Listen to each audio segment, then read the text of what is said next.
say,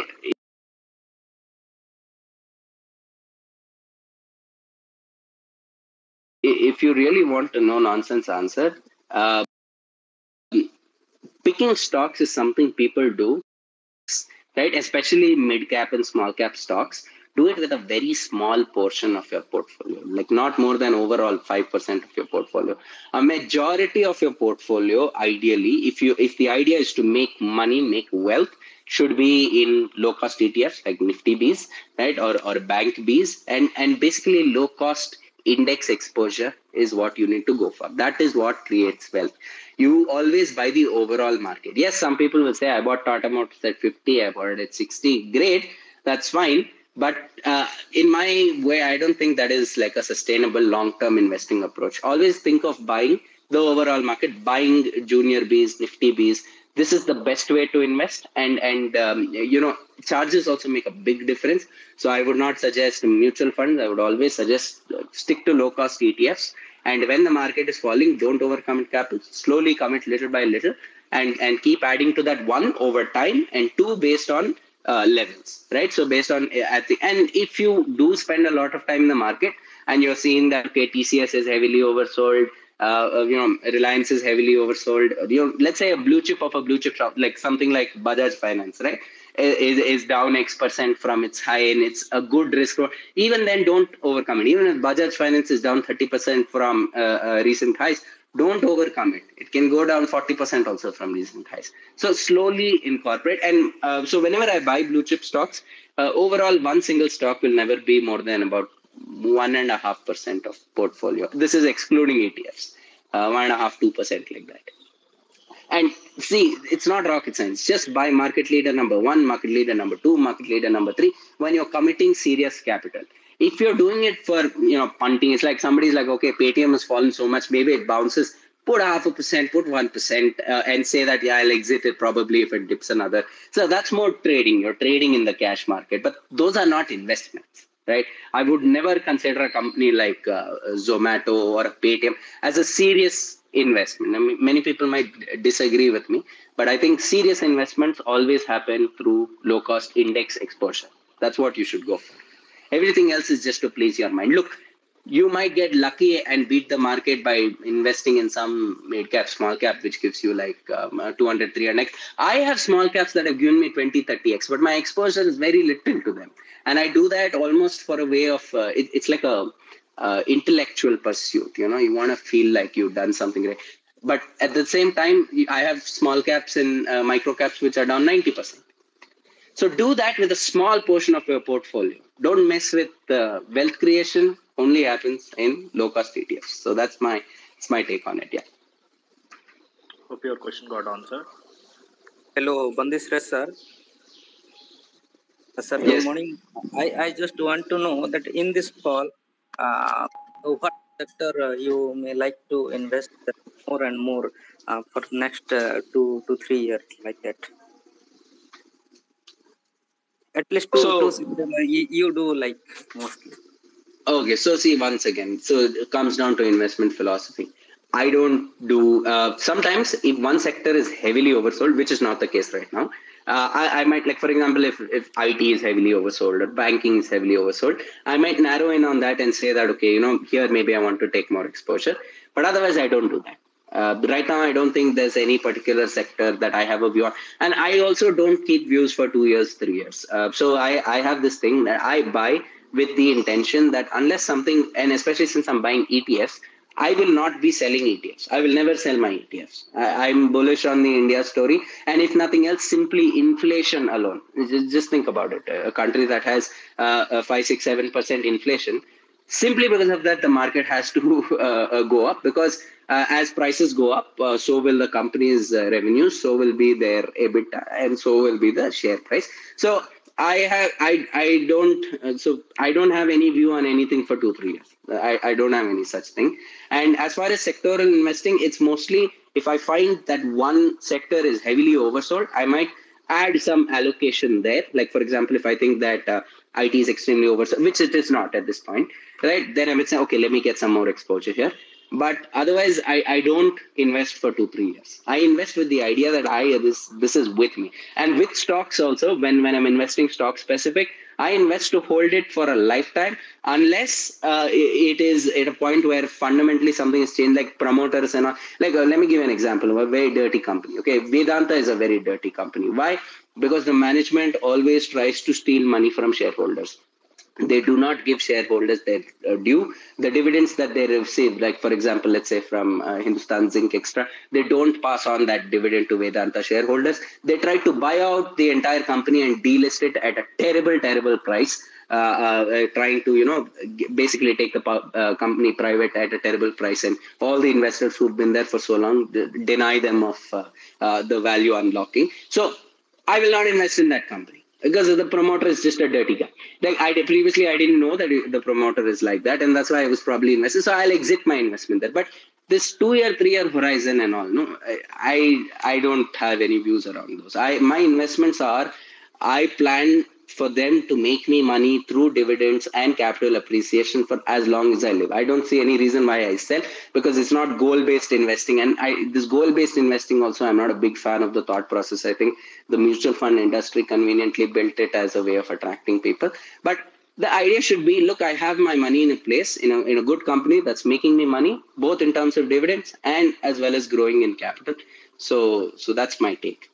Maybe there are some people who have a very structured way of coming up with a view of, okay, next 2 years maybe commodities will do well, this will do well, that will do. I don't have anything like that. Mine very no nonsense. I want diverse exposure. I want steady but proper wealth creation. Yeah. Shreyas, Himanshu this side. I Hi. hope I'm audible. Yeah. So actually, I'm a system trader and pretty new. Okay, in the system trading thing. I just started last September. Okay, and right now, I am a salaried person, and all my expenses are covered with the salary. Okay. So I have like two systems at my disposal. One is like 1% drawdown system with 24% annual return. Another one is 5% drawdown with 70% annual return. Okay, so the thing is, I started with the 5% and 70% thing, and I started in September, and September, October, November went very well, and then December came where I hit the maximum drawdown. I got scared and I switched to that 1% drawdown system. As soon as I switched to that 1% drawdown system, that 5% covered the drawdown in like 20 days. Okay. So what would you do in this scenario? Like, which first of all, which system would you use? Would you like accept or start doing that system if you are a salaried person and all your expenses are covered by the with the salary?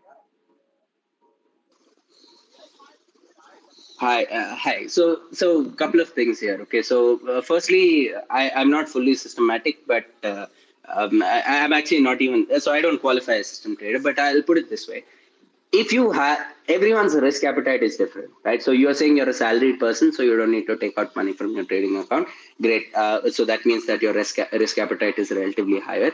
It's not about what I would do. See, that's why I keep coming back to this. It's about trading is very personal. You have met the max drawdown and you've cut risk. Good behavior. I agree with that. Great.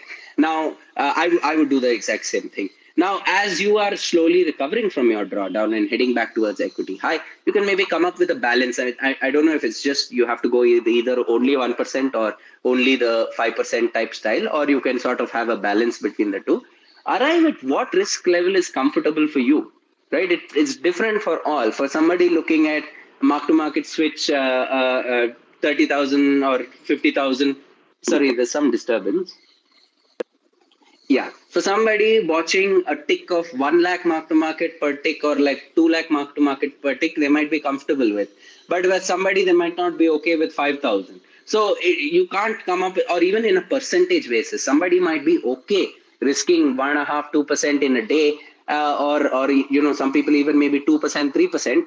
Because they're making accordingly 6%, 7%. That's their risk appetite. It's a personal thing. There's no hard and fast. But one thing that you pointed out rightly is when you're losing money, always start cutting risk. See, there are two kinds of people.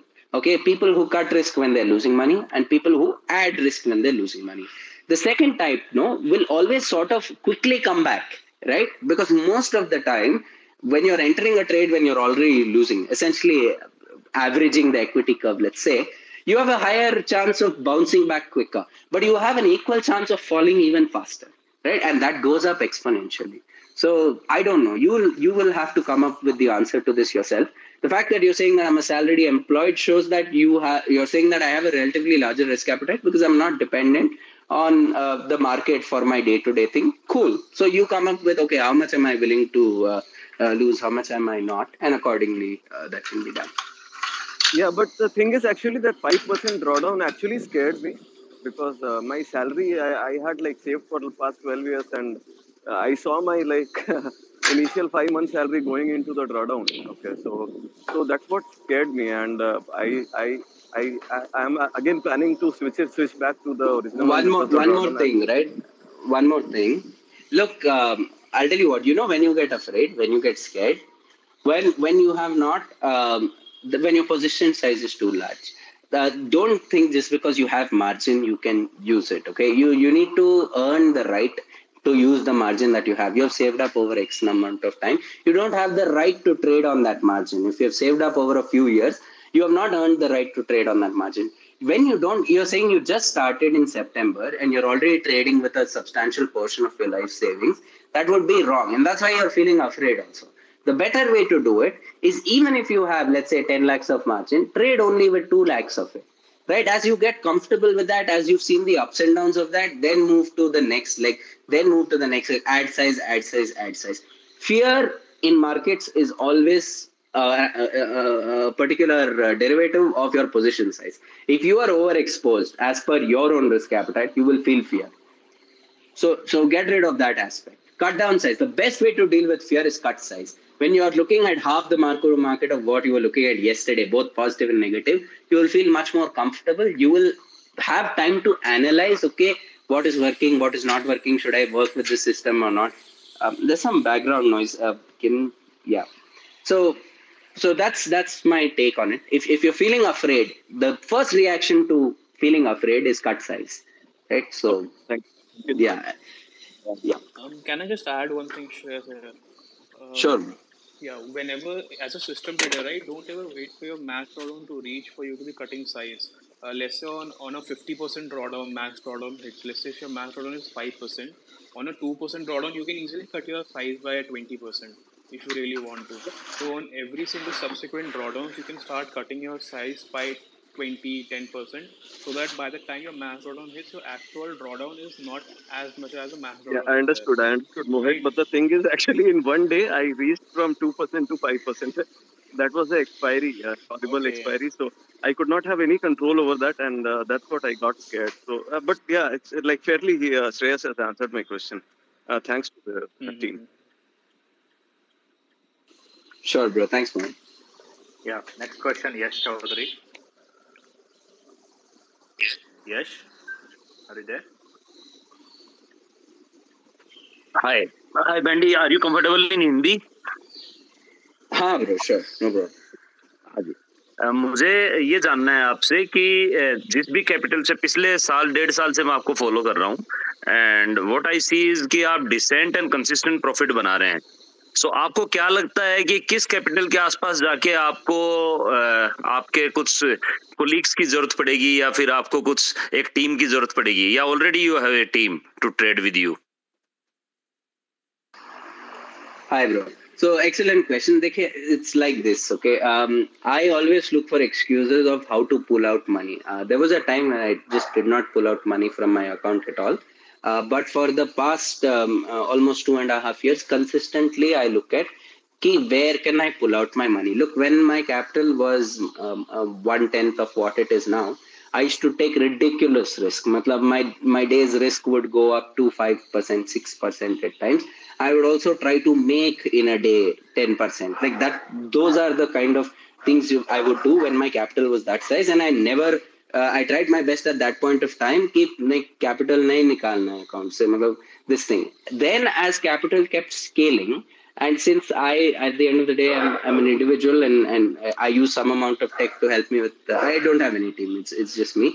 I try to think of where can I pull out money and put it somewhere else. Can I put it into real estate somewhere? And that's my go-to thing, where if I can generate a real estate asset which is productive, it generates rent, and on top of that, it might also give capital appreciation. Plus, it's a security. It's a different, unrelated basket, which is unrelated to my main business. Then that's what I'm looking for now. And in terms of till where will I let the account scale? As of now, as it is, I'm pulling out capital as and when I get the opportunity. On top of that, I think individually with the help of tech, I have a particular number in my mind. So I'm like, I will not be trading with my current existing setup, trading style and approach to trading. I will not be trading beyond, let's say, 10 crores. Beyond that, on the way there also, I will be pulling out money. And when I reach there, that will, unless I have another thing, like let's say I have somebody else managing my money, sort of like I have a trader who's trading with my money, who's not me, or I have some fully automated way of deploying that capital, I will not be deploying it, because my current approach can only take up to so much, right? And by pushing it beyond that, I will be it is a diseconomies of scale. With my current approach, if I push beyond a certain scale, I will have slippage issues, I will have misexecution issues, I will have so on and so forth. I have the help of software to help me to trade the current size I am, and it will be able to support probably a little more. But beyond that, I will not be looking at this thing. So listen, I'll say this as simply as possible. You can have made any amount of money, okay, in your trading account this year. Financial year, you might be up 100%. Great. Until you pull that money out of your trading account, it is not realized profit. That is my hardcore take on it. As a trader, you need to understand anything can happen. It doesn't matter how foolproof you think you are. It is always think about, take the profits out. If you can create an asset with it, you are winning. You are winning. You never, it's like, think of it, sorry for the language, because people will say, why are you comparing to casino? Even if you're an extremely professional player and you're at a casino, until you walk out of the casino with the money in your pocket and you don't go back in with that money, it is not your money. Take it from you. So always think about this. Infinite scaling is the most biggest bull that has ever been sold when it comes to trading. Yeah, you do ETF investing, wealth creation, so far, it will keep scaling. Great. Yeah, sure. Trading, if you can return X% on so much, you will not be able to return even like 1/10 of that if your capital is 20 or 30 times. Right. So my honest take on this is, as your capital scales, right, both for your confidence as well as for the correct thing to do is think about how do you diversify from the market. Yes, you have market investments, great, and we have the huge advantage of, we're the only business in the country where our working capital is free. If you have any other business, let's say you run a services business, you want to, let's say, have a working capital account for, you need money to do the processes or deliver the service before you receive payment. You might pledge your house or something, bank will give you at 8%, 9%, 10%.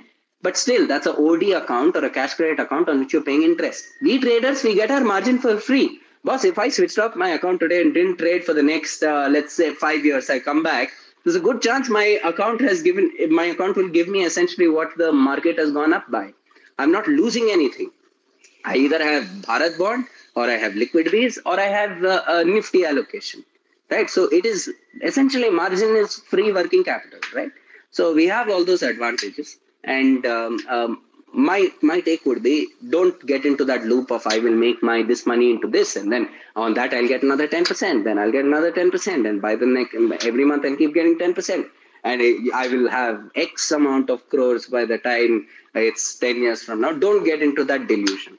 Okay, so that's my take on it, bro.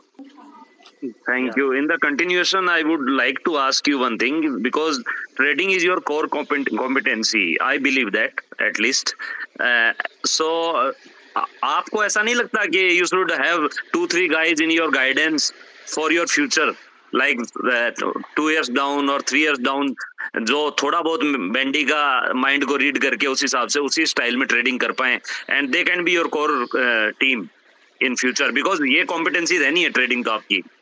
I have had a lot of friends who have asked me similar question as to why don't you look at a dealer? Why don't you look at cultivating some traders along with you. And इसमें भी the answer is personality. देखो अगर मैंने order punch किया और मेरा loss हुआ है, I'll be fine with it. अगर किसी और करता है मेरे से नहीं होगा. इसलिए I will use technology that helps me. Like for example, as I trade larger size, and obviously order punching itself is one headache. See, as you keep scaling, the biggest problem you have is how do you get the money in and out? Matlab, by the time you get into your position or get out of your position, the impact cost of that alone will be quite large. So, Very but true. it doesn't. But मेरे को fit. So, there's some noise here. Huh. So, it doesn't. I don't know. I'm just not comfortable with somebody else managing my money. So, what is my solution? I have to. There is some clapping noise, bro. Yeah. So I just need technology to help me trade better as an individual. But maybe down the line, I don't know. Maybe at this point, I have no such intention of grooming somebody to do that. Yeah. Thanks, Bandi. Thank you. Sandeep Yadav, आपका सवाल.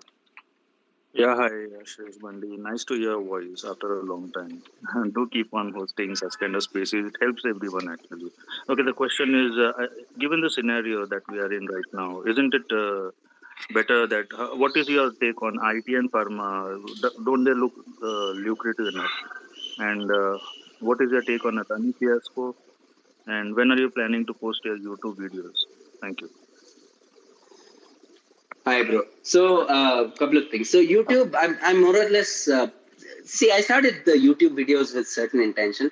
I achieved that intention, and what I feel like is now when I started, right. So, from then my capital grew by quite a bit, and as it continues to grow, I felt it's too much of a distraction because I constantly felt that I had some point to prove, and that was acting as a hindrance, and because of which I decided, I'm not going to do it regularly. If ever I want to make a video about something, not that I won't make, but I'm done with that story. that is done and dusted.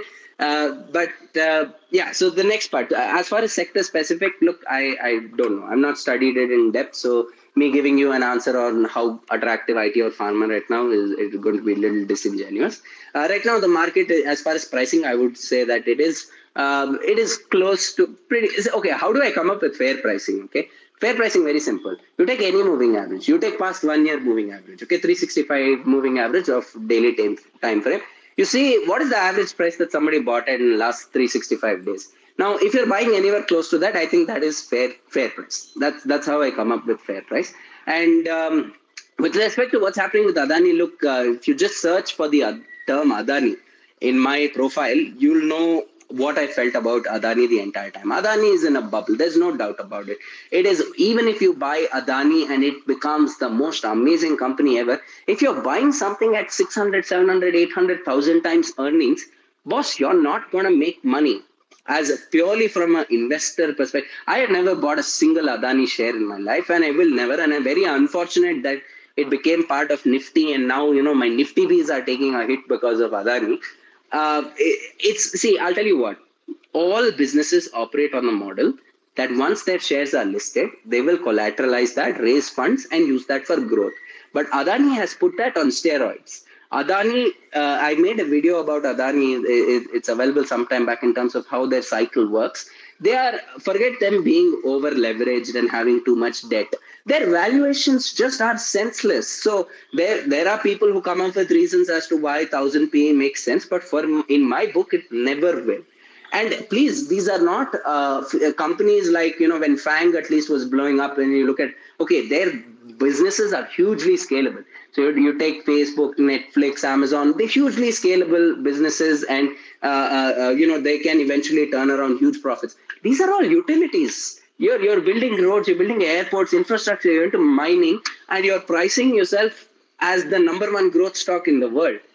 So my take on Adani is, listen, at the same time, people say, okay, why don't you short Adani? Listen, I'm not an idiot. I will not mess with something that's not my core competency. I don't know how long it might stay where it is. I don't know if, see, the thing about free float is when there's a lack of free float and you build up a huge amount of short positions, those shorts can get equally killed. So I'm not into the business of betting on these things. I don't know what will happen to Adani. I'm not going to take short position. I'm not going to take long position. I'm just going to ignore it. It is outside my four walls. My competency is very little. I think it's crazy overvalued, but I'm not going to go take my entire account and short Adani with it, right? Because it's capable of moving up 30% in a day. It is. That's the nature of how that stock is. So my best advice on Adani is pretend it doesn't exist. Sometime back I was thinking, should I short an equal amount of Adani as to what I'm holding in my ETFs? So at least I can be protected against that or something. But that was just for just for thought process and all. But yeah, just ignoring Adani is probably the best bet. Don't trade things that you don't understand.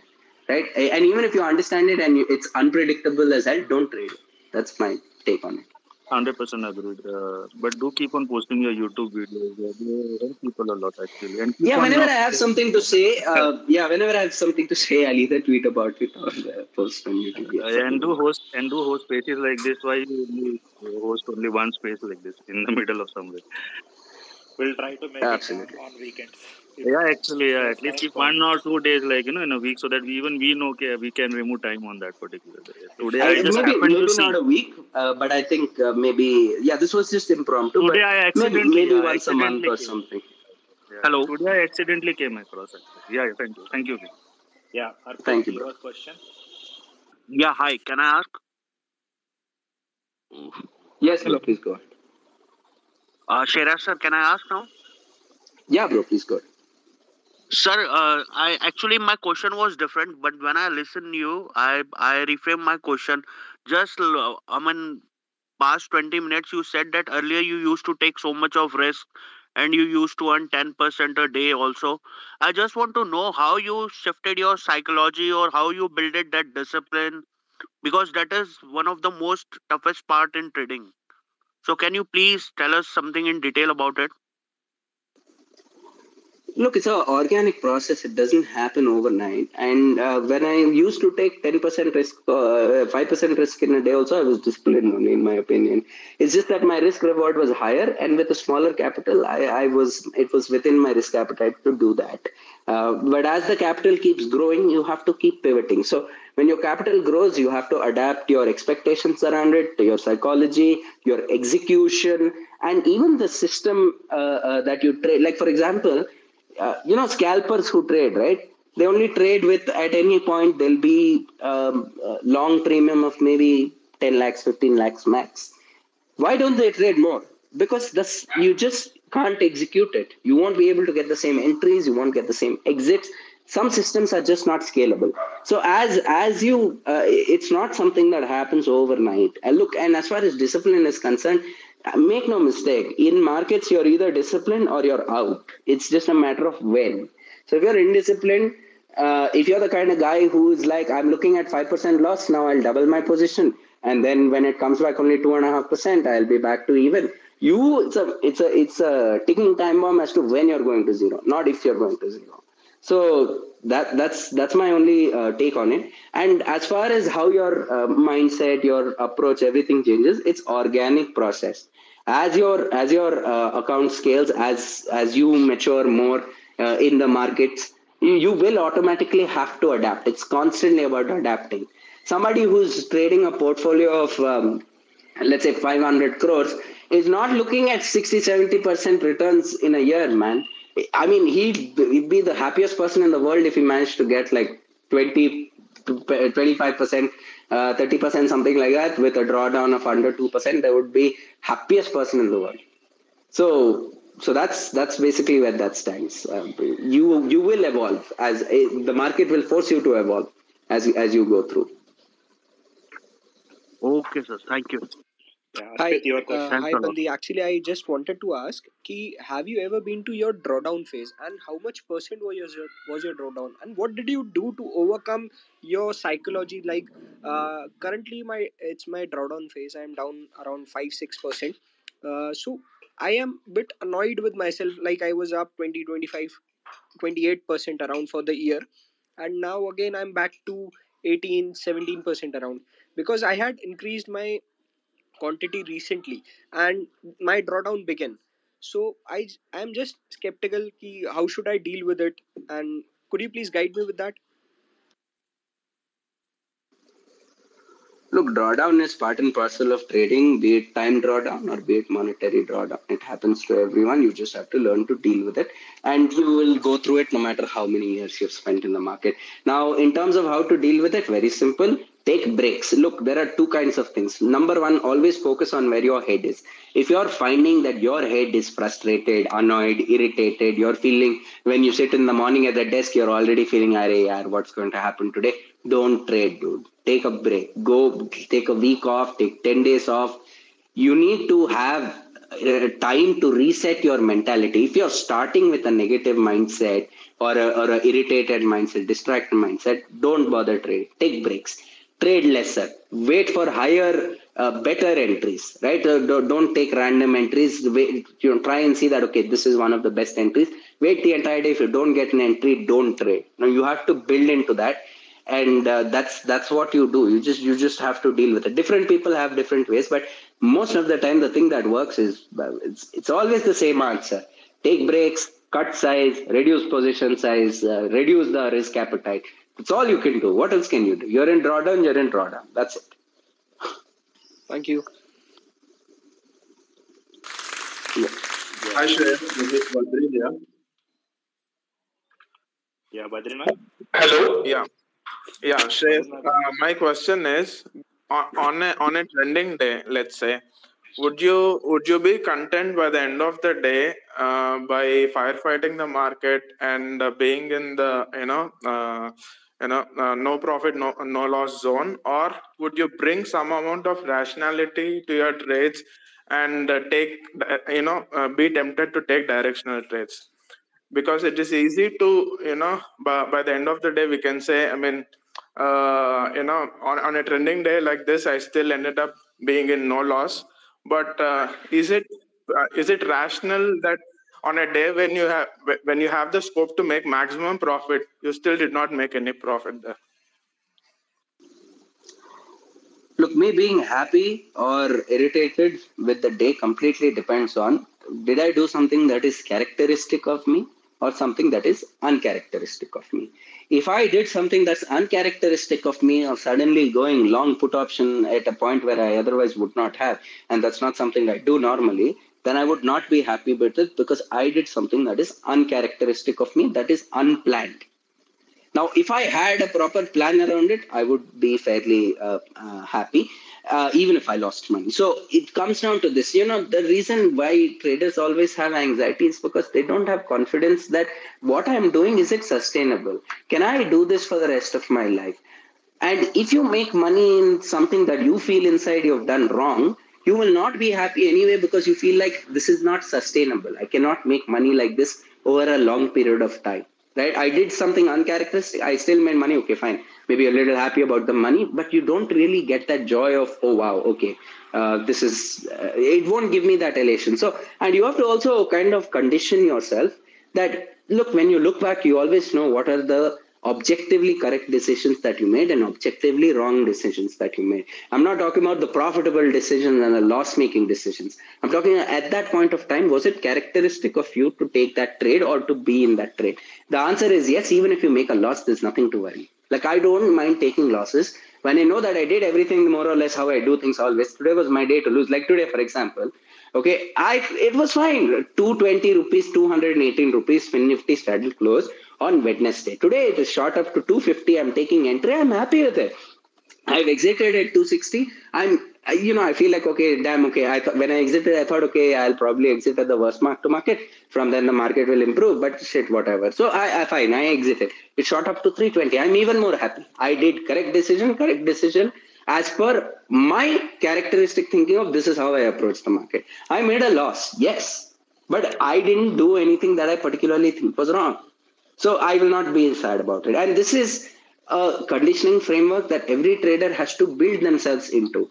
The moment you do something uncharacteristic, you are doing little bit borderline gambling. You are sort of but saying that, this is not something I do, but I just feel today. And, when people say conviction tha, main pakad ke raha and all of that is nothing but people just getting lucky. The majority of people who don't cut their positions when they're losing or cut risk or cut size or de-risk, Those are guys whose time is ticking. Like I'm telling you, there are days we've seen recently, right? When Bank Nifty option 5 rupees has gone to 500. Now they say, 500 से और भी कितना जाएगा ऊपर? अभी तो नीचे ही आना है. Yeah, it is closed at 200. No, if it gone 1500, then you have to always think about it from is this a disciplined and appropriate and characteristic decision, and feel happy about those decisions even if you have made a loss. No problem.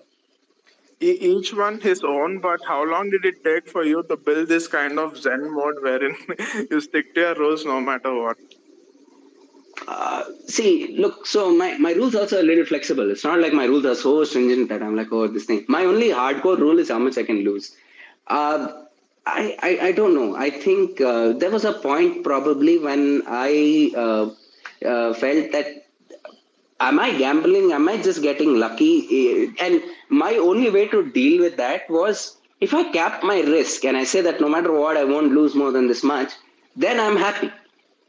I'm willing to give up this much on any day. At the beginning of the day, I'm like 0.5% I'm willing to give up. I'm willing to give up. I'm happy with that. And I don't know. You just have to do it. See, bro, it's not about do you do it, do you not do it. If you don't do it, you're going to get screwed. So you have to brainwash yourself to feel happy about taking certain losses, to feel bad about taking profits if you've done something wrong. I posted about this some time back, right? So some people, sometimes they come out and say, oh, today I got punished by the market, made a mistake and got punished. The real truth is those mistakes always happen. It's just that the market doesn't punish every day. But when the market punishes, it punishes heavily.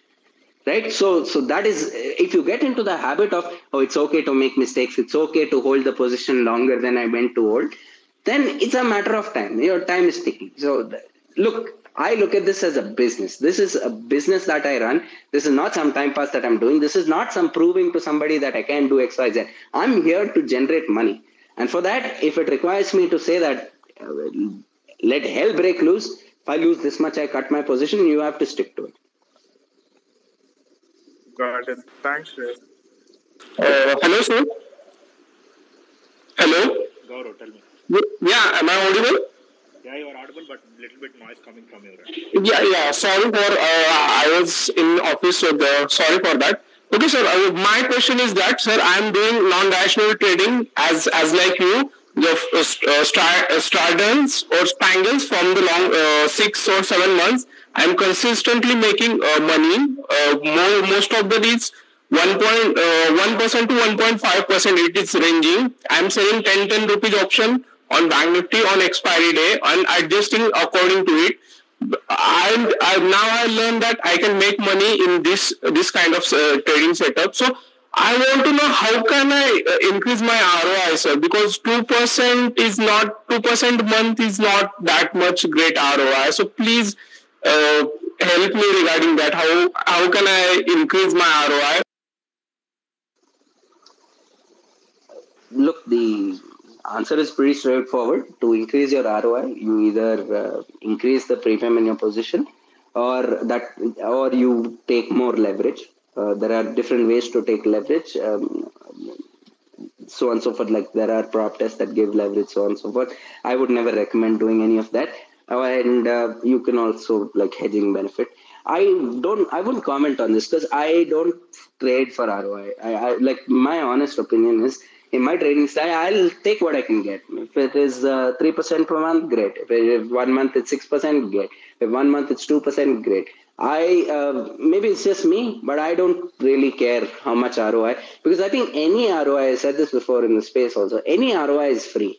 I'm not putting any money to trade this. In my account, in terms of cash, maybe around 10% of my account is in cash, or 10 to 15% depends, varies with time. But apart from that, all of the margin I have is free for me. It's invested. It's either coming from investment or it's coming from debt, right? Equity or debt. So I don't focus on RIs. I'm the wrong person to ask this question. If you're, regardless of focusing or not, if you're managing to do 35-40% annually, great.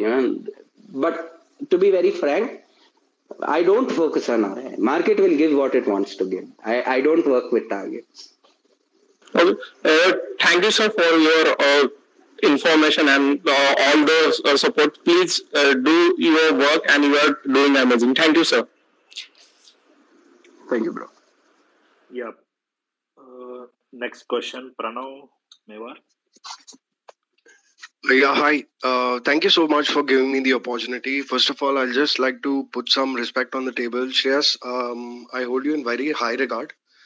And thank you for so selflessly being sharing what you always do.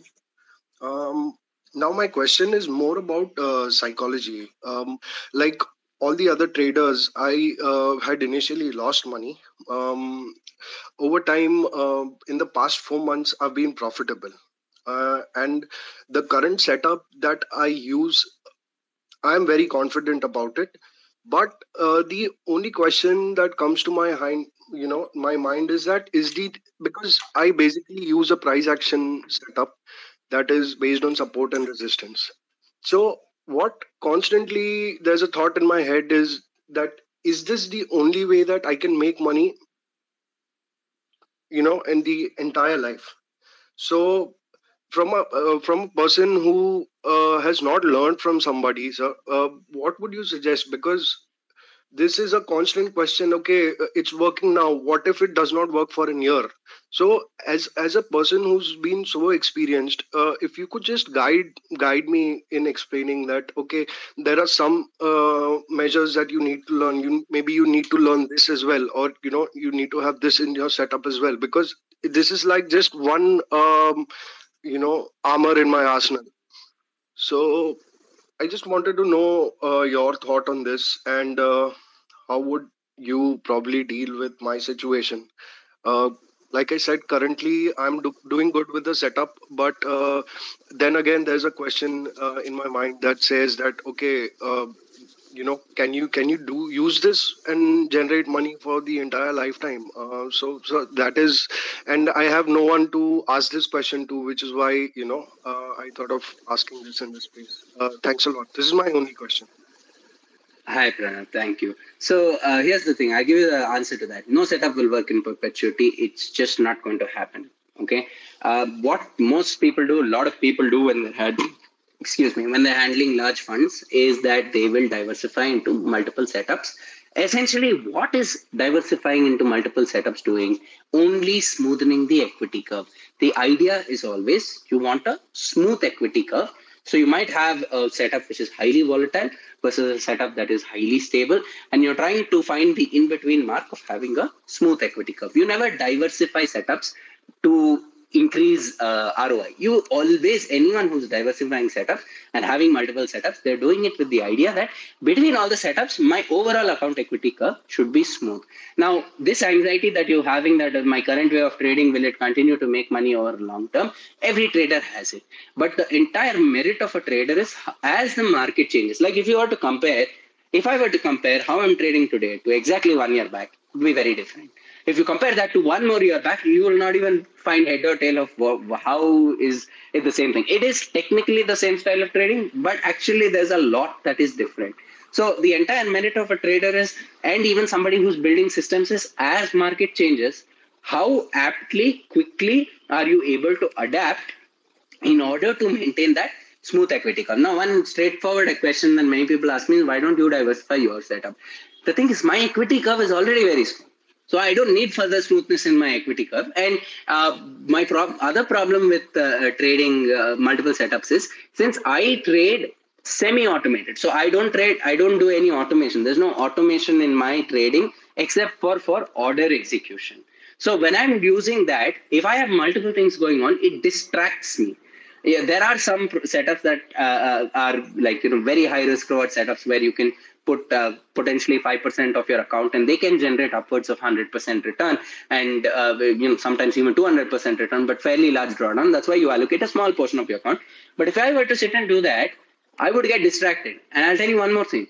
Even if it's fully automated and I'm seeing the mark to market on the same account screen as my proper trade, I will be distracted by it. So the reason I don't diversify setups is, one, I don't need to smoothen my equity curve. Currently, with my current capital, my setup is able to handle it. The point where I will look to diversify is when my manual and semi-automated version of executing is not able to handle it in a different account where I don't see the mark to market, where I can have somebody else monitor its functioning. I can run that. So there are two aspects around this. And I take it for granted that something that works will not continue to work in perpetuity. It just doesn't work that way because it might work in a cycle, not work in the next cycle. Some work across cycles, but for a certain period of time, and then they don't work after that.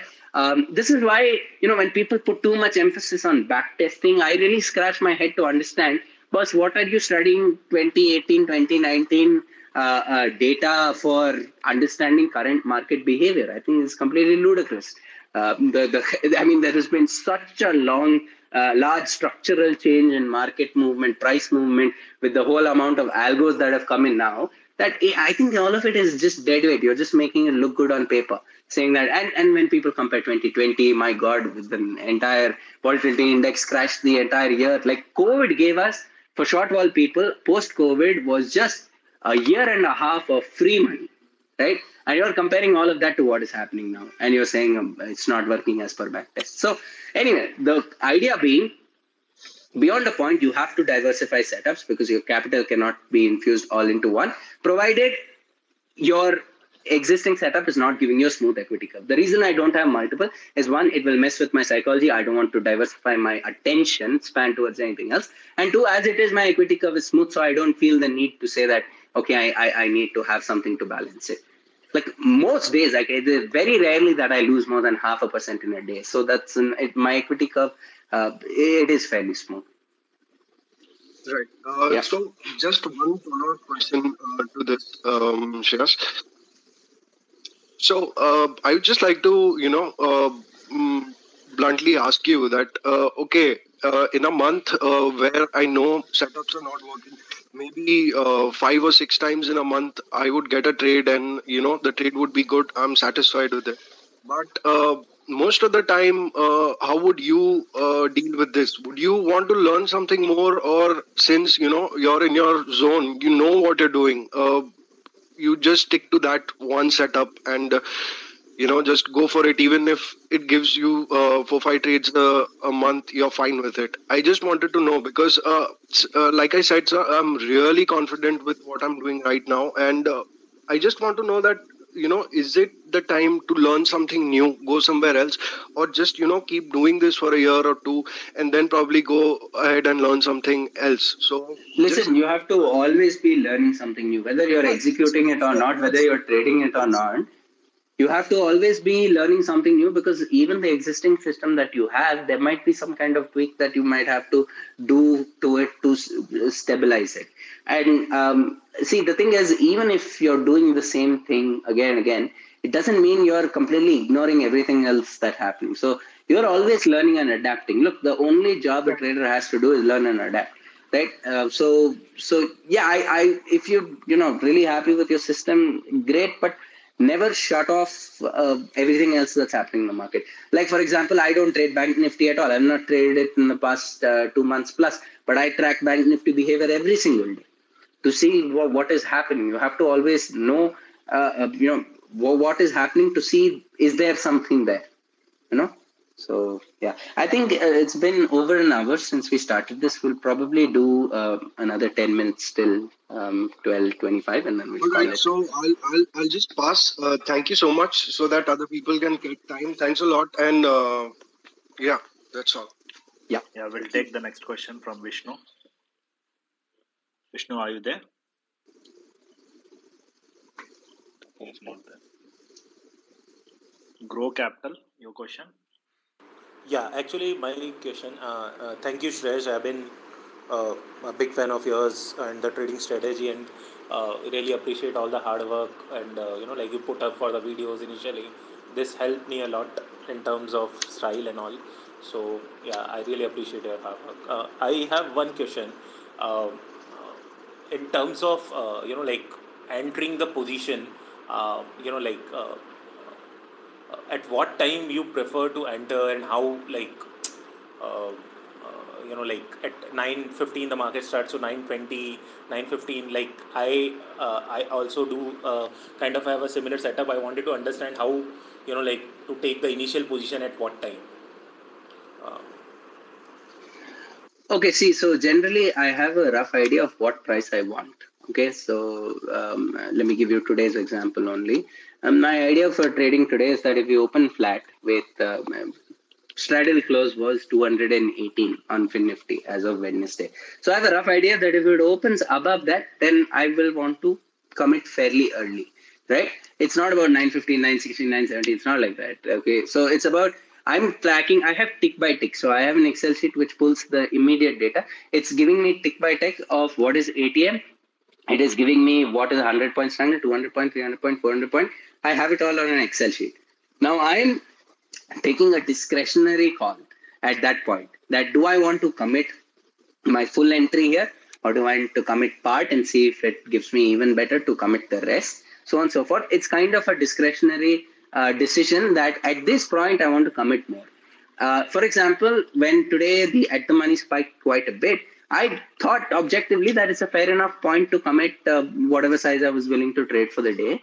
And I committed that capital. Obviously, it backfired still from there. It just kept continuing to go up. So I was pushed out. But at the same time, that's generally how it is. Now, same thing, if it had opened at 190, I would not even have entered.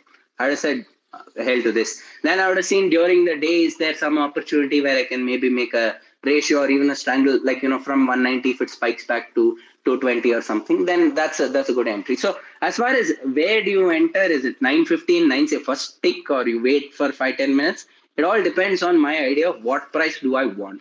If I want to sell the strangle that closed yesterday, 500 point strangle that closed for, let's say, 60 rupees, if I want to sell it at 60 rupees or higher, if it's at 70 rupees, I'll jump on it. If it's at 50 rupees, I'll wait. So that's the thought process there. Okay, got it. And I one more follow-up question, and thank you for that. So you work on Nifty primarily on the strangles. I've seen the videos and all during that time also. Sometimes I wonder, why don't you try the Bank Nifty side of it? I understand there's a more volatility, but yeah, wanted to understand your perspective on that. There's only two reasons. One, Bank Nifty is far more volatile, as you said. And what happens as part of that volatility is the impact cost on Bank Nifty is extremely high, which means when everybody is exiting on Bank Nifty, you will see insane spikes. You won't see those spikes on Nifty. Take, for example, any particular day in the past 2-3 months where a Bank Nifty 10 rupee option has gone to 500. That's 50x. But at the same time, on Nifty, you will have seen that, let's say you consider a 5 rupee option on Nifty instead of 10, it would have maximum gone to 70, 80, not to 250, right? And what happens is, when you're punching orders on Bank Nifty, you might get 40, 50, 100 points of slippage. I've got 100 points of slippage on Bank Nifty. It is possible. You can get 100 plus points simply because all the liquidity dries out. And one of the main justifications for that is, if you see crowding also, right? Crowding, as in I'm talking about the number of people trading as well as the number of algos that are active. They're far more active in Bank Nifty. So I want to stay away from the crowd. I will make less money, no problem. I don't want the headache of saying, I tried to cover at 50, but I got a price of 150. I don't want to deal with that, because what happens is my first exit might be at 50, but by the time my last order goes on any particular size, I might have covered it at 2 times that.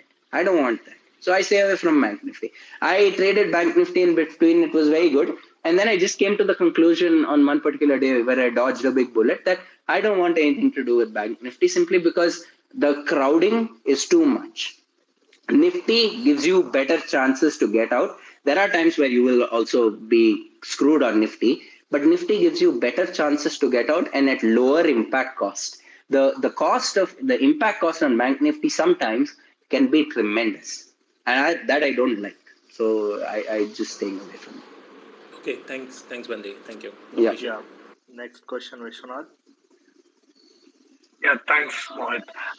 Shreyas, big fan of your psychology following style and everything, and also Ravi, Kumar, and Rowdy traders from the Nifty BN community. I had a question not related to trading per se, but more inclined towards investment. This is with regards to my parents' retirement portfolio. 85% of their fund is invested in safe assets like real estate, precious metals, and FDs and whatnot.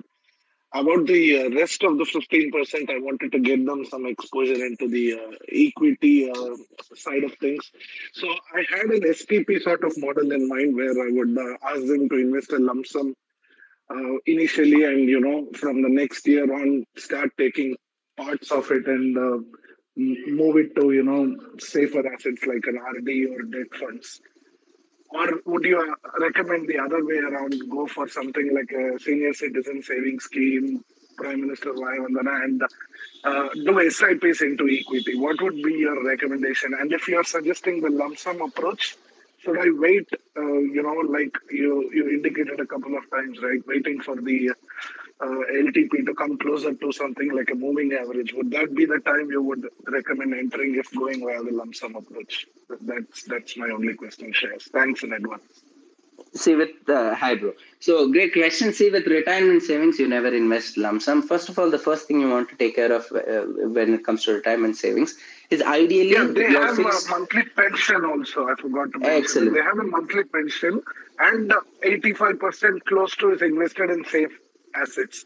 So the 15% I'm trying to get some exposure into the equity. Excellent. So here's the thing. So once you're able to cover their whatever annual expenses are there from whatever fixed income is there, they can just have for whatever they have over surplus, which is not, they don't require that to be in fixed income, and they can afford to take some risk on it.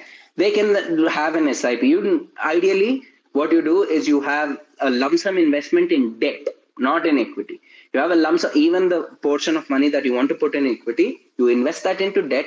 And as you said, you have a systematic transfer plan from debt to equity from that particular portfolio of debt, which is going towards risk assets. Because anyway, if you're covering whatever your expenses are there to your current fixed income, be that through rental or through pension or through so on and so forth, then you were like, okay, I can afford to take risk on some other things, and that you want to do through a SIP process. You don't want to do lump sum. There's no point in, for somebody who's retired, there's no point in having a lump sum investment into equity. Just spread it over time. That's it. Okay, thanks. Thanks, Shreyas. Yeah. Varun, your question? No, I just came here to say hi to Bandi, sir. That's it. Yeah, thank you. Rakesh, Hi, your question?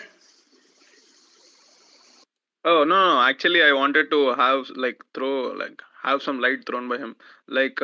Nowadays, I am seeing many people on Quora, on Twitter, on everywhere, wherever I see related to the stock market thing. So many new people 18 year, 19 year, 20, 18 to 25 mostly, who just got into college or who just got their first salary. They are putting their entire money in intraday F&O option trading and losing it all because they want to become big overnight. So they are losing it all. I just met a guy who said that he lost his fourth year's college fee, which was 3 lakhs. And I met another guy who said that he lost 2 years of his income, which was like 7 or 8 lakhs. He basically had 3.5 lakhs salary. He was staying at home, work from home. He saved every penny, invested it. He traded in an F&O and he lost it all. Like in Adani Enterprises, just recently in the last 1 to 2 months. So I think there are many more people like them. So what can we do? Can we do something like a trend in Twitter or something like please be careful with your money or something like that, because these financial the people, some they're many of you might know, right? Some people on Twitter post that I got 10 lakh profit, 20 lakh profit, 30 lakh profit, but they don't post their capital. They might have a 20 or 30 crores and that is just 1% for them. And people here who have 2 to 3 lakhs as their capital, they want to earn 10 lakhs in a day, which is not that, which is close to impossible every day. So I think we should do something for them. Okay, so here's my take on this. Okay, I appreciate the sentiment, but I'll be quite straight here. Somebody has to feed the market. Okay, and the way it works is it's a negative sum game. Effectively, among all traders, it's a negative outcome because we are paying brokers, government, exchange, so on and so forth. It's not about awareness. People don't lose money due to lack of awareness or lack of intellect. People lose money due to greed. Sometime back I had posted, I think 1.5 years back, some of the top, my mom's colleagues, she's a teacher, so her colleagues, teachers, they're from IITs and IIMs, some of them, right, all very brainy people, smart people, right? They fell for a Ponzi scheme where some guy was like, we're going to give you 2% per week interest, and all of them, they gave him some 1 lakh, then they got their money back, then they gave 5 lakhs, and they got their money back, gave 10 lakhs, and the guy's gone, and money's gone, everything's gone. It is greed. You can't change human nature. It's not lack of awareness that is leading to people saying that I'm going to bring 1 lakh to the market and I'm going to make it 1 crore. I'm sorry, if you lose money like that, you deserve to. And if you didn't do it here, you would have probably gone to Delton Royale in Goa and you would have lost it there instead, right? And if not, you would have given it to some guy who's saying, I'm going to give you 10% return per month, and you would have lost it there. If you are greedy, it is not. The problem is not awareness. Please get this like very straight. People who have to lose money by doing stupid things will lose money doing stupid things. If you come to the market thinking it's a casino and you play like that, you will lose, man. You can empty any account. It doesn't matter what size. And I'll tell you, it's always the same story. It's the guy who'll buy it at 50 rupees. It'll go down to 25. He'll buy at 25. It'll go down to 10. He'll buy at 10. It'll go down to 2. He'll say, now, even if it comes to 4 rupees, I'll get my money back. You buy at 2 and then you're zero. Maybe 1-2 times he'll make money also. See what will happen? 1-2 times he would have done this martingale, and he would have come back and would have made money also. Like he would have been like, oh, look, I've returned. I started with 10,000 rupees account. Now it is 25,000. But that 25,000 is a matter of time to become zero. So you can't help people who cannot help themselves. Unfortunately, this is not ignorance. I would not even call this ignorant. If somebody is telling you that bank FD is giving 7% at this point of time and for 15 months and 1 day, and somebody is telling you, I'll give you 10% in a month, and you give them your money or you try to trade like that, then you have to lose. Somebody has to feed the market. Let's not misunderstand. This is not some beautiful story where everyone wins and everyone's happy and everyone, happy. No. Effectively, among all the traders, money is reducing. The government is taking its chunk. The brokers are taking. Exchange is taking. Every Tom, Dick and Harry you can take is taking. And you are thinking that you will say some awareness and people will get to know and they will not trade. And one more thing, right? This whole regulation part, like SEBI was like, oh, we will bring down leverage so that way people will not lose money. The only thing that it did, it reduced the returns of proper, seasoned, experienced, disciplined traders. It reduced their ROI because they can leverage less. But it has not done anything to reduce the fact that someone who's going to come with 1 lakh is going to lose that 1 lakh. If you buy like 100 shares of 1,000 rupee option, or like 1,000 shares of 100 rupee option with 1 lakh, hoping that it goes double and you double your money, and it halves, and then you add some more money, you borrow money. See, it's all gambling addiction. You think gambling addicts have a lack of logic? They don't have a lack of logic. Like, I don't know if you've ever seen a gambling addict, but I've unfortunately had the pleasure of seeing one who's like, okay, you made money one time and then you lost it all, but you think I'm some genius, so I have to make money because I'm special, right? And then you borrow money from somewhere, then and you sell the stuff you have, assets at home, jewelry, you sell all that, and then you bring that to the market, you lose everything, right? You've destroyed all your relationship. It's very dirty. But don't think some awareness is going to help people. People who have to lose will lose. Because it is not about whether they are using the correct techniques or correct setup. And it's not about any of that. If you're greedy, if you think you're special and you're going to bring 1 lakh and you're going to make 1 crore, I'm sorry, you're serving yourself up on a platter for some guy who's going to take that money from you. People are, trust me, we are the weakest participants in the market. Never forget that. When you sit at the desk, you have the weakest mentality, you have the weakest capital, you have the weakest execution, you have the weakest technology, analysis, research, weakest. Understand that you're the weakest participant. If you still think you can make some money in some structured way, go ahead. Otherwise, don't. There's no awareness. There's not lack of awareness. Trust me, it's not lack of awareness. The same Ponzi schemes that 100 years back people fell for, today also they're falling. Is it lack of awareness? Yeah, yeah, it's greediness. Yeah. I Shreyash, think we'll with take the that, last. yeah, we'll take last question and we'll call it. We'll take the last question and we'll wind up the session. Rakesh, your question. Hey, hi. Hi, Stace. Thanks for your time. So I just have one question. One is that I know that you did MBA and you worked as analyst. So let's say I want to understand how businesses, work from their balance fundamentally. I want to understand their, business sectors, balance sheet. So what would be the starting point? I was just thinking of, going through the curriculum of, say, MBA finance from many reputed universities. So that's my first question. What would be the starting point, to be a fundamental investor?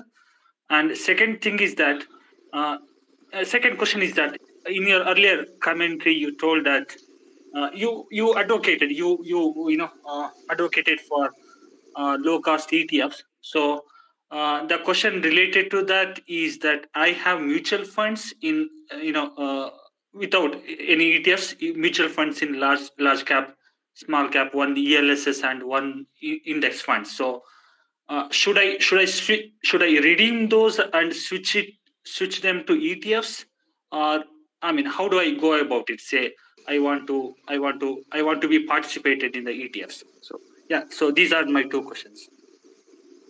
Sure, Rajesh, bro. Great. So, look, you don't need an MBA in finance to understand how companies work or how to read a balance sheet or how to understand ratios or to understand fundamentals. Literally, fundamental analysis requires you to understand the metrics of the business. And the beauty of what YouTube has become today is literally if you Google how to read a balance sheet, how to understand, how to compare a company versus industry peers. What is a price expense ratio? What is EBITDA? What is what are all these different? There's 50 different ratios, right? What is how do these projections work? How do growth projections work? Right? You can understand how to study a company fundamentally. You don't have to do an MBA finance for that. Anyway, I have a different take on why people do MBA finance, but that's a completely different story. We'll leave that for now. So fundamental analysis is nothing but you are trying to understand the core business of the company, how much capital it's putting up, how much return it's generating against that, how much its bottom line and top line are growing, how is it comparing versus its peers. And YouTube has amazing content for that. There are many channels. You can get it from there, how to study company fundamental analysis. As far as low cost ETFs, right? I'll just give you an example. Okay, let's say you invest 100 rupees in an ETF, and you invest 100 rupees in some PMS fund or some mutual fund. Let's say that mutual fund is charging you 2% per annum. Let's say market gives 12% return in the year. Your ETF has gone to 112 rupees, but your mutual fund has gone to 110 rupees because 2 rupees you've paid. Okay, fine, fair enough. Next year, let's say there's zero return. So your ETF stays at 112 rupees.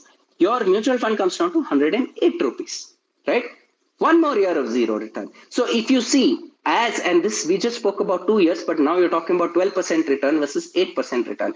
If you project this over any period of time, simply by the fact that you're paying some guy because apparently he's some genius and he's going to pick stocks for you, 2% is way too much. You cannot afford to. You look at, people criticize me when I said, okay, Marcellus has never beaten a single benchmark of theirs, right? But now everyone's talking about I said this some 6 months back, that in his entire life, that Marcellus PMS has never beaten its benchmark, whichever benchmark they've only put. I've not put random benchmark. On their own page, you can see that every fund of theirs has beaten, but the guy can talk very well, so he will get huge amounts of investments. As an investor, always think about, if you can buy the same thing, if you can buy 1 kg gold for 100 rupees, why will you buy it for 102 rupees? Why do you want to pay more? So as an investor, you're thinking about, I want to buy quality. I'm not buying cheap stuff. I'm buying the same stuff, but I'm buying it for cheaper. And while this 1.5%, 2%, 2.5% charges don't seem like much, if you see over any period of time, they can eat into 50, 60, 70% of your returns over a period of like 10 years plus. They can eat 50, 60%. Now, you're paying 50, 60% of your earning essentially to some dude because you think he can pick stocks. Nobody can pick stocks. Some people get lucky. Some people can pick moderately decent stock, but the benchmark will always do fine. So if you are already invested in mutual funds and you have a considerable sum, provided you don't come under short-term capital gains and it's long-term capital gains, you just look at if it's a high charge. If it's a low charge, if it's low cost, it doesn't matter. If the cost is 0.3, 0.4%, it's okay, fine. But when ETF is giving you at basically 0.1% type cost structure, why should you be paying somebody else that additional 1.9%? You can own the same companies, as the benchmark. Then you say, okay, I will have Nifty Bs, I will have Junior Bs. If I want to put in IT, I'll put IT Bs. If I want to put in banks, I'll put in bank Bs. I'll manage my allocation such that 70 to 80% of my capital is in large cap stocks, good stocks, and then the other 20% do whatever you want, like, buy small caps and all that. And maybe you can say that 5% of my portfolio I'll put into micro cap. Who knows, maybe I might get 10x, 20x, 30x, or it might go to zero. Right? So you do stuff like that. Mutual funds, just the charge structure. See, what is my problem with Marshall's when I posted about it a long time back is that, and the Mint also covered me. They said I am trolling. I'm not trolling. The fact is this PMS has never beaten its own benchmark. So for what are you paying 2%? You're not beating benchmark. On top of that, 2%. It makes zero sense to me. These PMSs, right, they have a structure. It's either a fixed amount, like 1.5% and 2% plus 10% of whatever they make, or it's a flat fee of 2.5%, stuff like that. It's just you're paying for, I don't know what you're paying. If you want to make wealth, low cost. Think of how you can buy the same bar of gold, because you're not getting some special bar of gold. You're getting the same bar of gold, just use ETFs. I think that's good. I think we can. I hope all your questions got Shreyas, answered. just an ending question I would like to ask you. What's your, let's say someone short Adani, what would be your price target for that? I don't even open Adani chat, bro. I don't want to look at something I don't plan to touch. See, I'm telling you, life is about draw your boundaries. Draw your boundaries. I know what I'm doing. I'm not going to go randomly just for chill's sake, think about how either short karunga, either ye karunga. It's not my core competency, and I don't want to get into that.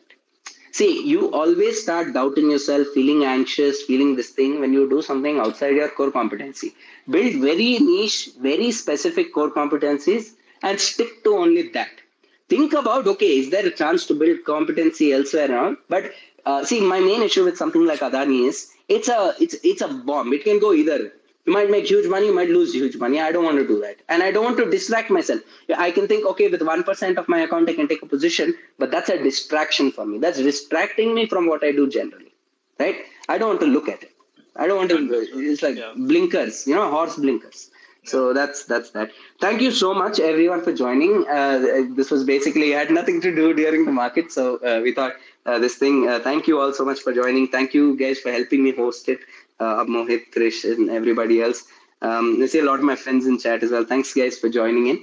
And I'll probably try and do this probably next month when there's nothing going on. But yeah, this was impromptu and it was a lot of fun. Thank you for joining. I think we'll just end it there. One request. Please start uploading YouTube videos. It helps to learn. Akshay, we are unable to hear you. Can you just tell me again? Just one request Shreyas भाई, आप जब पहले YouTube पे video upload करते हैं ना, वो learning के लिए बहुत हेल्प करते हैं, तो आप प्लीज उसको कंटिन्यू रखिए. I think भाई जो भी कहना था, I think वो हो चुका है.